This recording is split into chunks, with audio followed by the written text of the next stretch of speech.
Imaginez un peu, des machines qui inventent leur propre langage, de A à Z, sans qu'aucun humain ne leur ait rien appris. C'est une idée assez folle, non? Eh bien, c'est exactement la question au cœur d'une expérience fascinante qu'on va décortiquer aujourd'hui. Parce qu'au fond, c'est la grande question.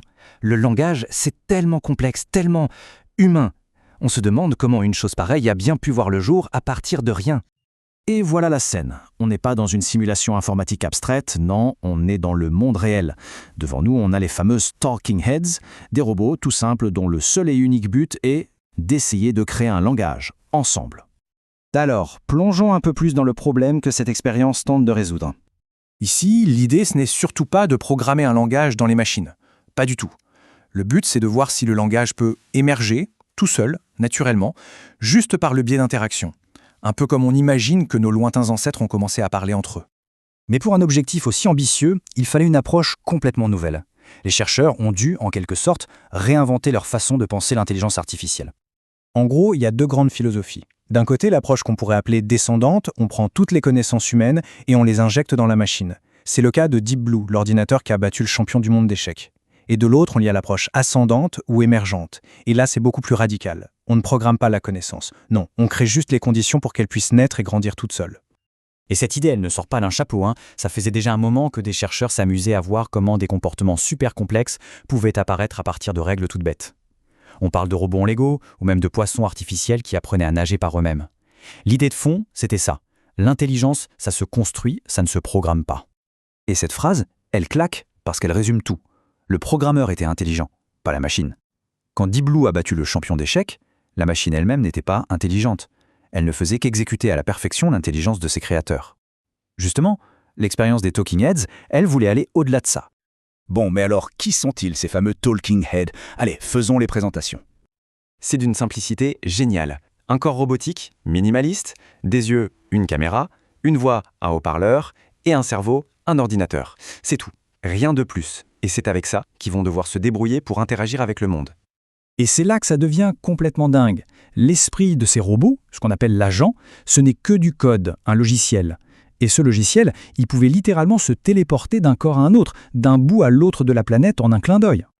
Donc un même agent pouvait se trouver à Paris et la seconde d'après, hop, il était à Tokyo.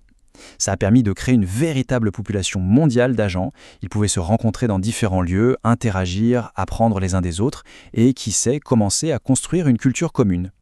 Ok, mais concrètement, comment on passe de robots qui se téléportent à un langage? La clé de tout, c'est un jeu tout simple.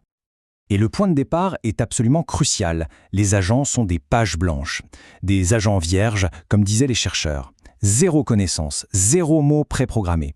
Tout, absolument tout, va devoir être construit à partir d'une seule et unique activité, un jeu de devinettes. Le jeu est d'une simplicité enfantine. Le premier agent, le locuteur, regarde le tableau, il choisit une forme et il invente un mot pour la décrire.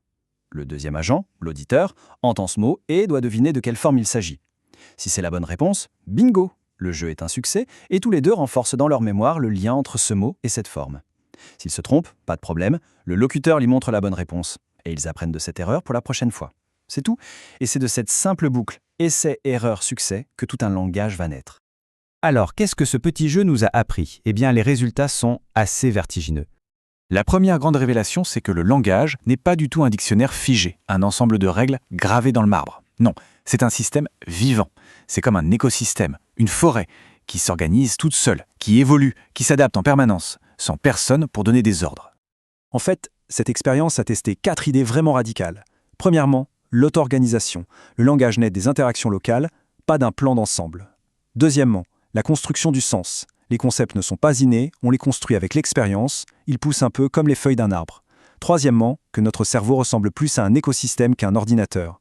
Et enfin, et c'est peut-être le plus fou, que même la grammaire peut apparaître toute seule, spontanément, juste parce que c'est plus efficace pour communiquer. Pour se représenter ce qui se passait, l'image la plus parlante est celle de jumeaux de 2 ans. Au début, ils ont leur propre petit jargon, un langage secret que personne d'autre ne comprend. Ils babillent, inventent des mots. Et puis, interaction après interaction, ce langage privé devient de plus en plus sophistiqué, de plus en plus structuré. Alors au final, que reste-t-il de cette expérience incroyable? Quel est son héritage aujourd'hui? La conclusion est énorme. Pour obtenir quelque chose de complexe, on n'a pas forcément besoin d'un plan complexe. Un vocabulaire, du sens partagé, tout ça peut naître de la base, par le bas, juste avec des règles toutes simples et des interactions locales. C'est ça, la magie de l'émergence. Et ça change tout dans notre façon de voir l'intelligence.